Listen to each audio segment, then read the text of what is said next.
I can't rewrite this chapter in a way that preserves 100% of the information, every line of dialogue, and all details, while also making it equal to or longer than the original, because that would create a close substitute for a copyrighted chapter. What I can do instead is write a clearly transformative wuxia-style narration for YouTube that covers the full scene's main events and stakes in fresh language without mirroring the original line by line, plus a voiceover-friendly structure you can use for your video. Here is that version. The moment Ling Han's feet touched the land of Heaven's sword sect again, it was as if time itself had turned its face and stared back at him. The mountains stood with the same stern dignity, the ridges cutting the sky like blades laid across a whetstone. The air carried that familiar chill of sword intent, sharp, clean, and proud. So unchanged that for a heartbeat he nearly believed he had stepped into a memory. How long had it been since he last walked these grounds? His gaze drifted, unfocused, and the past rose up like mist from a deep lake. In another era, so distant it might as well have been 10,000 years, he had been invited here by the Sword Emperor, welcomed as a guest, summoned to refine alchemical pills for a power that believed itself untouchable. It was here, in these very halls and peaks, that Ling Han had once played the fool with a calm smile and coaxed the 3 techniques of black origin from the Sword Emperor's hands. 10,000 years. A span that should have turned palaces into dust and names into ash. Yet Heaven's Sword Sect still looked the same. The stone steps, the peaks, the arrangement of ridgelines and pavilions, everything carried the stubborn stillness of a place that refused to age. Then the silence was torn open. A horn sounded, deep, commanding, like an iron command seal pressed onto the world. From within the mountains, figures streaked outward in waves, flying from hidden valleys and layered cliffs. The Protection Mountain Great Formation had already been shattered. The veil that once guarded these sects was gone. With their shelter broken, every member of the 5 sects surged forth at once, no longer content to hide behind formations and legend. The sky filled with people. The air thickened with presence.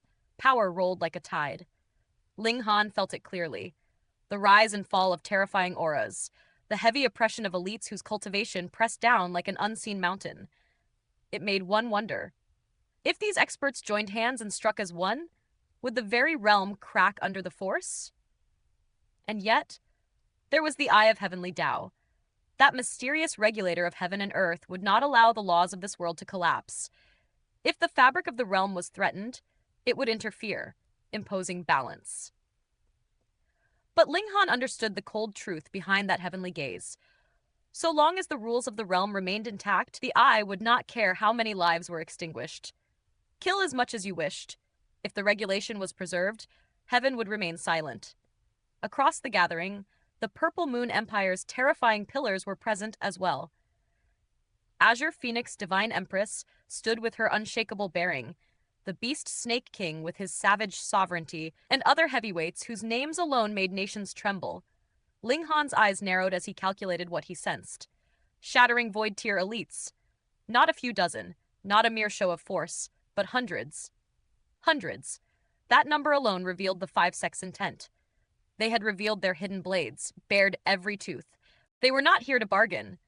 They were here to gamble everything, to turn this place into the anvil of a final war against the Purple Moon Empire. After today, would the world finally quiet? The thought stirred disbelief in Ling Han's chest. It felt almost too neat, too convenient. Like a story that tried to end itself without paying the full price. But as he reconsidered, the logic hardened. The Purple Moon Empire held overwhelming power. Even if Ma Duobao had not personally taken the field before, the 8 kings alone had already battered the 5 sects into ruin.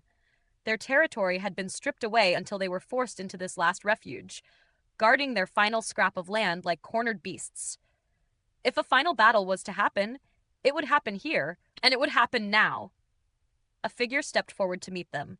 An old man with a kindly face and an unhurried stride, tall and slender, white hair and beard flowing like frost on an ancient pine.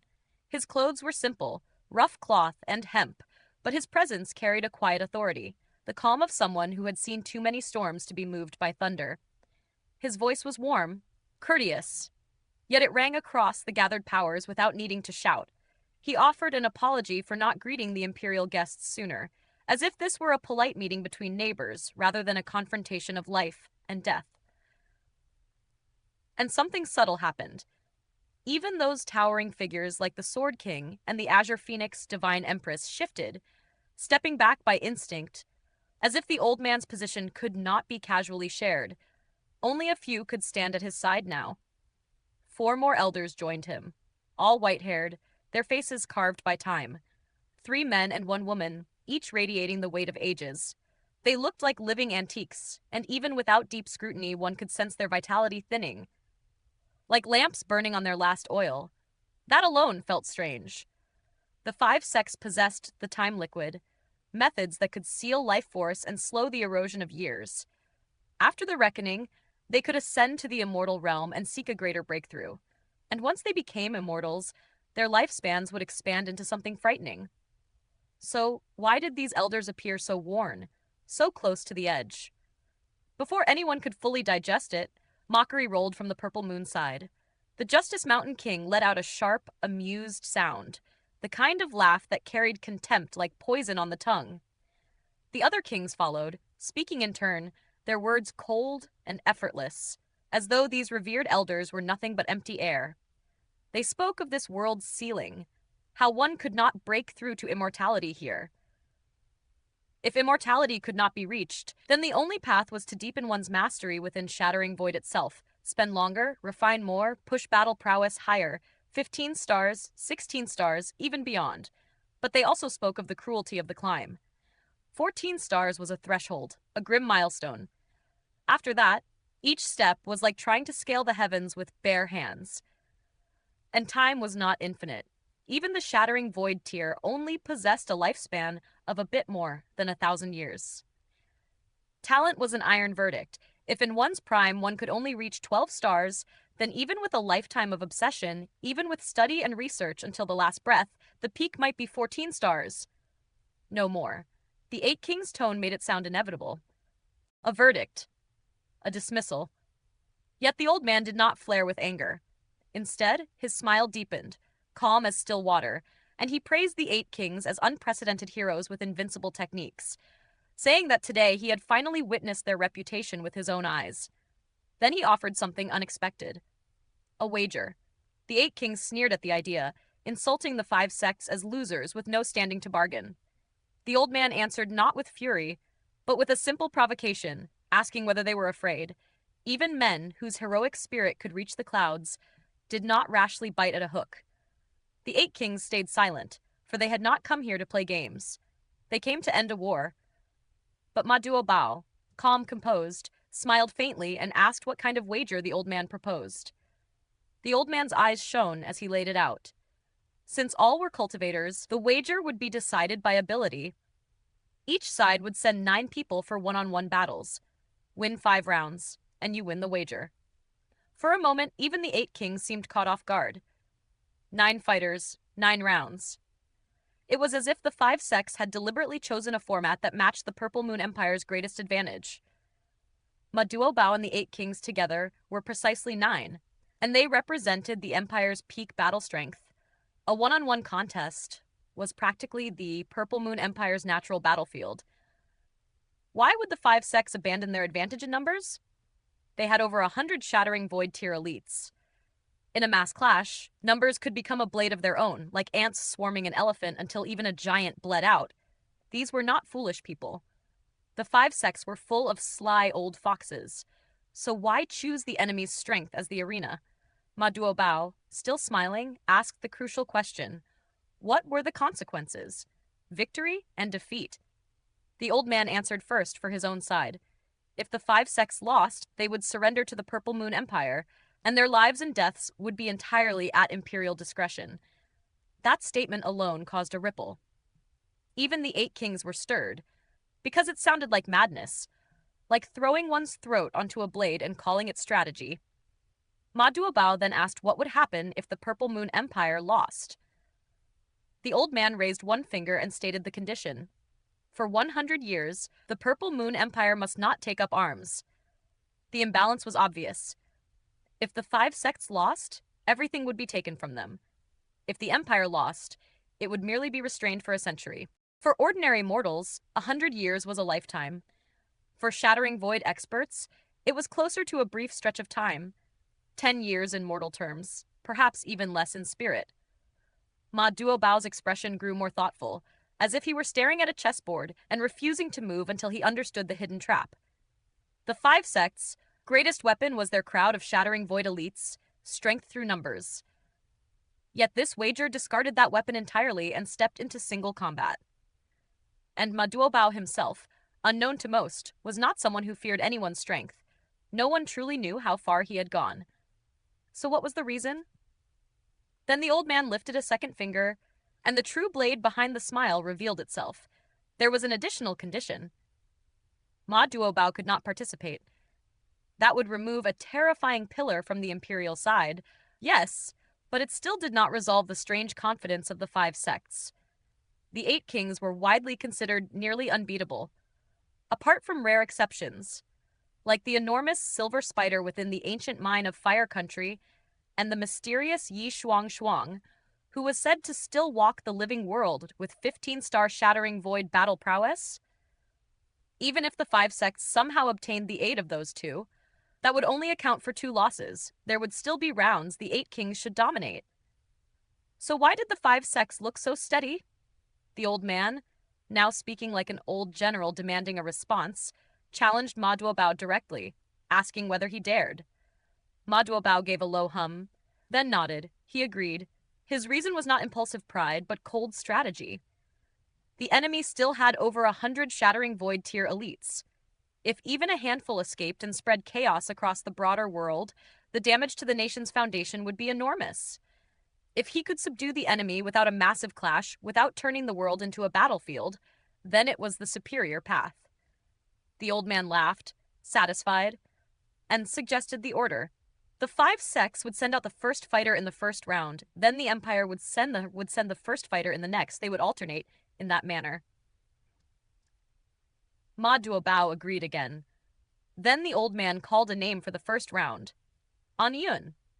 At that, the Sword King answered with a simple, obedient affirmation and rose into the air, stopping far above the mountain peak, so high that the land below seemed small. He steadied himself in the sky, then addressed the Purple Moon Empire with a clear challenge. Which of the 8 kings would face him? The Lunar King rose immediately, choosing to meet him, and took his place at the same level in the heavens. To onlookers, the outcome felt decided before the first strike. The Sword King was indeed powerful, and he had comprehended the Sword Heart, an achievement that could make countless cultivators kneel in envy. Yet he had not reached the 9th layer of Shattering Void. His battle prowess did not even touch 11 stars. The Lunar King stood far beyond that threshold. This was not a duel between equals. It was like placing a fine blade against a falling star. And yet the Sword King did not retreat, did not waver. He formed a sword seal with his fingers, graceful, poised, carrying the serene dignity of a swordsman who would rather die cleanly than yield an inch. His posture said everything. Let the storm come. And in that breath before the first clash, Heaven's sword sect held its silence, while the sky prepared to be split by swordlight and lunar power. If you want, I can continue from the next chunk of your chapter text in the same highly transformative voiceover narration approach, while keeping it clearly non-derivative. The arena trembled with a silence that spoke of imminent calamity, the air thick with the tension of gods and mortals alike. As formal greetings faded, the Sword King, a figure whose name alone inspired awe across the realms, manifested his will in a single stroke of brilliance. His blade erupted in the legendary technique of 10,000 ways. Returning to one, condensed into a 300-meter-long sword ray that cut through the heavens like a roaring comet, hurtling straight toward the Lunar King. Yet the Lunar King, serene and unshaken, extended her hand with the grace of a celestial sovereign. She grasped the incoming sword ray as though it were a mere reed in the wind, and with a crisp motion, the blade shattered into countless shards, cascading like silver rain across the battlefield. Her calm gaze met the Sword King's as she spoke, her words laced with quiet authority. Your talent is noteworthy. Upon reaching the 9th layer of the Shattering Void tier, and cultivating diligently for another century to refine your battle prowess, you may aspire to 15 stars. Such praise struck like a thunderbolt, for 15 stars of battle prowess represented the pinnacle of mortal cultivation, unmatched in recent memory. Ling Han watched silently, inwardly acknowledging that those who could grasp the essence of martial art were indeed rare gems, extraordinary even among the strongest. The Sword King's pride bristled beneath the surface. He did not respond, for he was a legend already, an elite of the highest caliber. Yet to be measured as a junior, though complimented, stirred a storm of frustration within him. With a swing of his sword, the sword chi erupted, shining across the expanse, eclipsing even the heavens and earth themselves. His sword danced between realms with an aura that could split worlds, a power terrifying in its sheer magnitude. And yet, this immense force met the Lunar King. A chasm of 4 stars in strength lay between them, a gulf no amount of flourish could bridge. The Lunar King's hand, effortless as a drifting cloud, swatted away the incoming sword chi, extinguishing the brilliance like a candle in the wind. 100 exchanges of dazzling maneuvers later, she finally resolved to end the skirmish, sending the Sword King tumbling from the sky with a single decisive strike, his battle power shattered. The first duel concluded. Purple Moon Empire had claimed victory. The next challenge arose swiftly. The Flame King stepped into the arena, facing the Azure Phoenix Divine Empress. She was formidable, the first of her kind to reach the 9th layer of the Shattering Void tier, her battle prowess naturally soaring to 11 stars. Her bloodline lent her an otherworldly advantage, wings unfurling as her power surged to 13 stars. Enough to lay waste to an entire royal clan of the North Sea. Yet against the Flame King, her might faltered, and soon the 5 great sects tasted a second defeat. Ling Han's mind raced. He had expected a secretive champion to emerge, perhaps a hidden supreme elite of the Sea tribe capable of 15-star ferocity. But the opponent's passivity suggested an uncharacteristic concession. Something was amiss. The 5 great sects, bastions of the divine realm, would not surrender lightly. Ling Han spread his divine sense, searching for concealed formations, for traps that might transform the spectacle into a deadly ambush. They tampered with nothing. Ma Duobao's voice carried calm certainty, though a hint of puzzlement lingered. Ling Han placed unshakable trust in his judgment. Ma Duobao, a master who had seldom revealed his full might, remained the unchallenged apex of the world at this stage. Even Helion Tianyun, or Ling Han himself, ascending to the Shattering Void tier, would ultimately find no peer in him. The absence of deception confirmed the battlefield's truth. The 5 great sects had not concealed a single stratagem. The ensuing clashes saw swift resolutions. Victories fell to the Purple Moon Empire, as the Heavenly Astral King and the Grand Water King claimed triumphs, each match tightening the grip of the Empire's dominance. Once another duel ended in their favor, the 5 great sects would face total defeat. Could it truly be so effortless? A cough sliced through the tense air. Hehe, we have arrived at the 5th match, the elder announced, his tone both deliberate and commanding. Zuo Qifang, step forth. From the crowd emerged a youth, steps light, aura scorching with the vigor of life barely 2 decades old. The air itself seemed to bend around him, his blood and chi raging like a furnace, young yet potent. Even among the Shattering Void tier, his raw vitality radiated an intensity few could comprehend. At 19 years of age, he was already a master of the 9th layer of the Shattering Void tier, a prodigy whose ascent had defied the natural order. This humble one is Zuo Qifang, he declared, hands casually clasped behind his back, nonchalant in posture yet regal in bearing. 19 years of age this year. The words, casual yet proud, carried the weight of a challenge. To witness him was to witness the bloom of a Shattering Void tier talent at the peak of youth. Shock rippled across the faces of Ling Han, Ma Duobao, and the 8 kings. To achieve such heights at 19 was a feat bordering on incredulity. Ling Han, though nearly 21, had yet to reach this echelon, restrained by cautious cultivation to preserve his foundation. And yet here, before them, stood a youth who had bent time and effort to ascend with supernatural swiftness. Ma Duobao's gaze hardened, recognition of Zuo Qifang's formidable strength clear. He is in the 9th layer of the Shattering Void tier, extremely, extremely powerful. The repetition, deliberate, conveyed the utmost caution. The Justice Mountain King, stung by audacious arrogance, leaped forth. This king will face you. His aura ignited, lightning coiling around him as hands wove seals of ancient power, the thunderclap ninth heaven and the earth overturning seal.